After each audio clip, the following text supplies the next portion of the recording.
saya berharap ke depannya itu nanti lebih banyak lagi anak-anak Indonesia, peneliti-peneliti Indonesia yang benar-benar fokus untuk meneliti organisme-organisme yang ada di Indonesia, dan nanti ke depannya kita bisa tahu makhluk hidup apa aja yang kita miliki, dan selanjutnya kita akan bisa memanfaatkan makhluk hidup itu untuk kesejahteraan bangsa kita.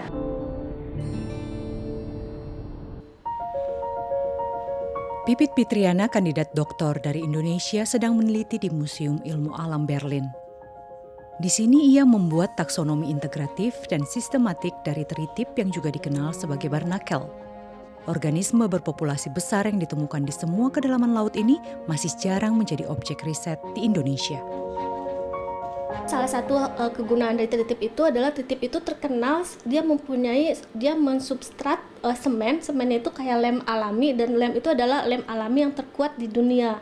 Bahkan researcher atau peneliti itu sekarang sedang giat-giatnya meneliti apa sih si protein yang disekret dari si semen dari barnakel itu untuk bisa membuat lem yang sangat kuat yang seperti yang diproduksi oleh si barnakel itu.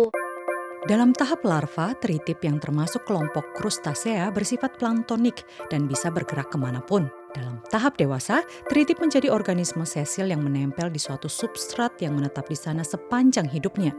Teritip gampang ditemukan di berbagai permukaan seperti bebatuan, tiang-tiang dermaga, dasar kapal ataupun badan binatang lain. Pipit Fitriana melakukan riset berbagai jenis teritip yang ada di Indonesia. Untuk meneliti morfologinya, ia melakukan observasi detail terhadap cangkang dan badan lunak teritip. Jadi setelah kita mengamati shellnya, kita ambil seluruh soft body, lalu soft body-nya itu kita amati di bawah mikroskop. Di bawah mikroskop itu kita lihat ciri sirai, ada 6 pasang sirai dan bagian-bagian mulutnya itu. Sirai dan bagian-bagian mulut itu adalah karakter kunci untuk menentukan spesies apa dari teritip itu sendiri. Selain sebagai lem alami, teritip dapat juga dimanfaatkan sebagai peredam kejut anti air karena bersifat elastis dan berpori.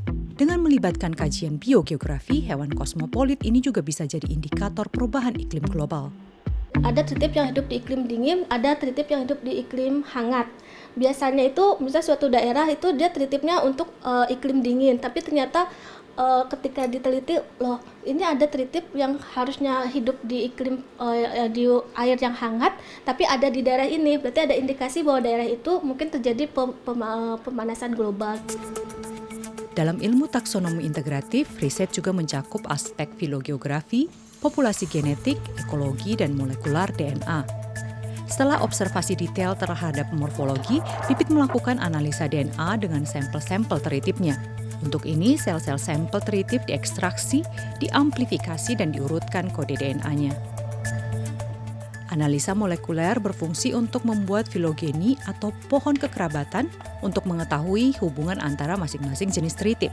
Isolasi dan ekstraksi DNA dilakukan menggunakan sistem robotik yang lebih hemat waktu dan lebih bebas kontaminasi. Selain kekerabatan dari jenis teritip itu sendiri, mungkin kita bisa mengetahui asal-muasal dari teritip itu sendiri dari mana.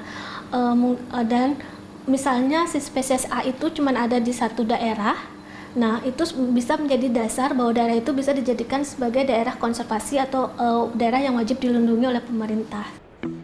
Lebih dari 2.000 sampel teritip dibawa Pipit Fitriana dari Kepulauan Maluku. Sampai sekarang, sudah ditemukan 100 jenis teritip yang berbeda dari sampel-sampel ini, dan 23 diantaranya adalah spesies yang baru pertama kali tercatat. Semua cangkang dan objek preparat dari teritip yang diteliti juga direkam secara digital. Penelitian ini bertujuan untuk membangun sebuah basis data untuk teritip Indonesia yang sampai sekarang masih belum ada. Dengan ini, setiap jenis nantinya akan bisa diteliti lebih lanjut untuk mengembangkan potensi terpendam teritip. Mungkin kita juga bisa melihat salah satu jenis teritip yang ada di Indonesia Timur itu, mungkin bagaimana bisa membudidayakannya, apa mungkin bisa dibudidayakannya sehingga kita bisa mungkin bisa mengekspor jenis teritip itu sebagai sumber makanan eksotik. Museum Ilmu Alam Berlin merupakan salah satu tempat penelitian terpenting di dunia. Setiap tahunnya hampir 1.000 peneliti dari sekitar 50 negara datang untuk melakukan riset di sini. Meski Indonesia negara maritim, ternyata tak banyak yang mengenal. Pipit pun seakan menjadi duta bagi Indonesia. banyak yang belum pernah ke Indonesia juga, jadi penasaran Indonesia itu seperti apa sih. Bahkan dulu tuh sering kan di sini suka ada banyak peneliti tamu juga, misalnya dari Afrika segala macem. Kadang kalau kamu dari mana? Dari Indonesia. Indonesia itu di mana? Terus kadang ada yang bilang, oh Indonesia itu negara miskin ya atau apa. Jadi kadang kalau misalnya di kayak forum-forum kayak gini tuh bisa sharing informasi, terus argumentasi segala macam.